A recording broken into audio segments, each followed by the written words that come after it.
Let me ask you this very honestly here.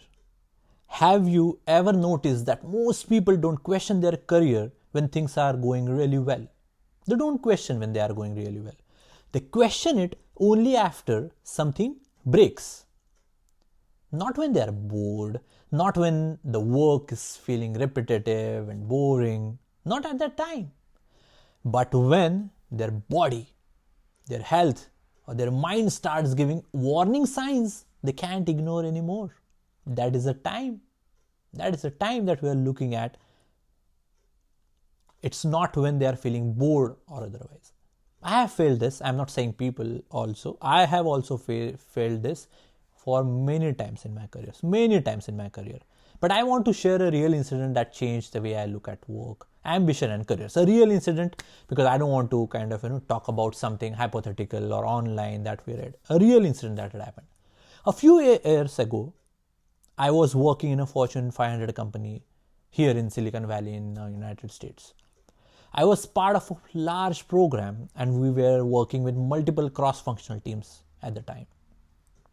One of the people I worked closely with was extremely sharp, technically strong, reliable, always available, and amicable, easy to work with. So I had a good rapport. We used to talk and have tea together and all that. So it was good kind of companionship with him at the time to work with. Then suddenly he disappeared. He wasn't on calls. He wasn't in meetings. Someone else had quietly taken over his responsibilities. I was a manager, project managing that.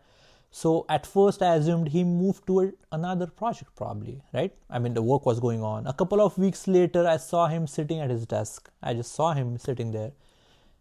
So I thought, let me have a word with him. So I walked up to him and casually asked him, right? Hey, what happened? Did you move teams? What happened? I have not seen you. And he paused and then he started talking and he talked for at length. I may not be able to cover a lot of it in this video, but he told me the project had become too stressful for him. Too stressful. Not busy, not challenging, stressful in a way that didn't shut off after work hours. He said he couldn't sleep properly for some time. Even when he wasn't working, he said his mind was stuck on deadlines, escalations, and office politics and everything that was going on. So he said he started feeling physical symptoms as well. He said constant fatigue, anxiety, loss of appetite, and few other things he said he started feeling. Eventually, he had to visit a doctor. He said, I felt there is no other option now. I have to go to a doctor. So the doctor said, he checked and doctor said he prescribed medications to calm the things down, just to, pacify. But that didn't really solve the problem for him. That really didn't solve the problem. That's what, he was telling me. That's when he asked himself a question many people, I would say, delay for years. Even I had delayed that for a year until I talked with him during this incident. He said, why did I start my career in the first place? Why did I start my career in the first place? Not how to get promoted, not how to earn more, but why did I sign up for this life at all? And he realized something very uncomfortable that he was talking to me when he was sharing. He said he had never consciously answered that question before. Never. He had just kept moving forward because that's what everyone does. Everyone does, right? School, college, job, the next role, next project. That's what everyone else does. So he said that's what I also was doing. But at some point, the system keeps running. System keeps running, but the person inside that starts breaking. He told me he finally went to his manager. He said he was a little scared, but he went to his manager and said he couldn't continue on that project. The project I was managing, he said he couldn't continue on that project because of hard deadlines and the politics and all the things that were coming along with it. It was a high visibility project, I can say that.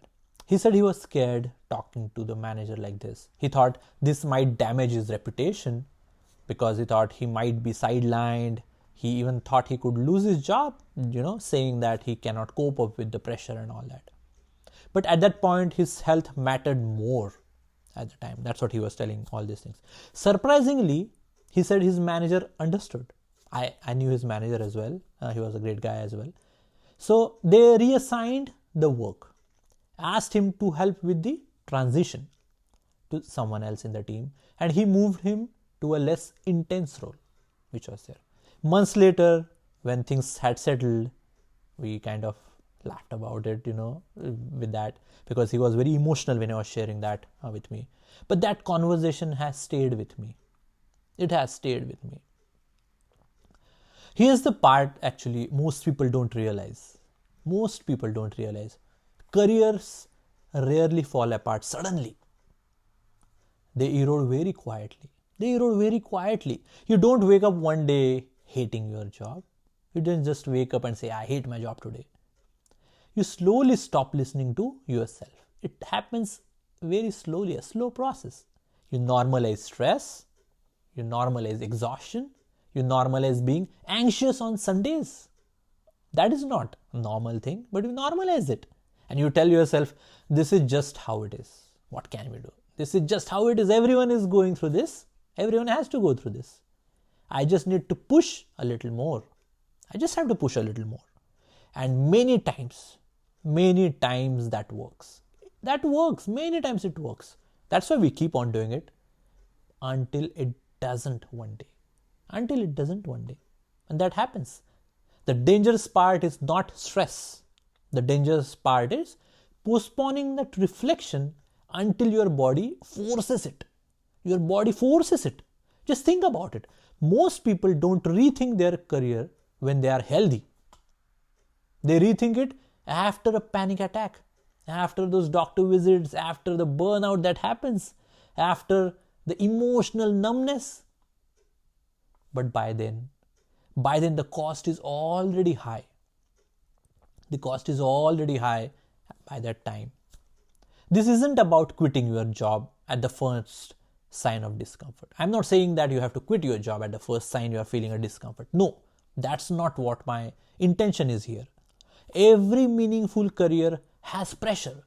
Pressure is bound to be there. Every role has difficult phases. That is how it is structured.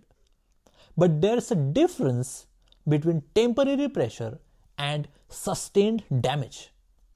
And only you can tell the difference. There is nobody else who can come up and say this is the difference.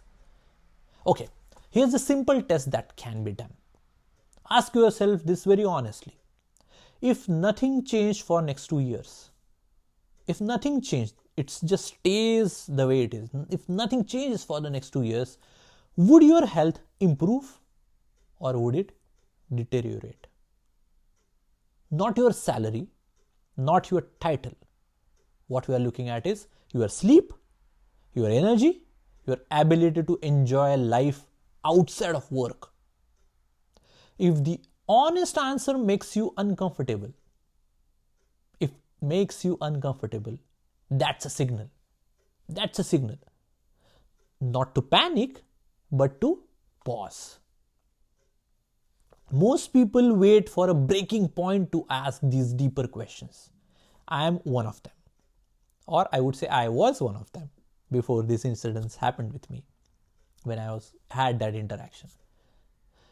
The ones who last longer in their careers learn to ask these questions before things fall apart, before all of that happens. Your career is a long journey. You know it. Everybody tells about it. I always talk about it, but it's true.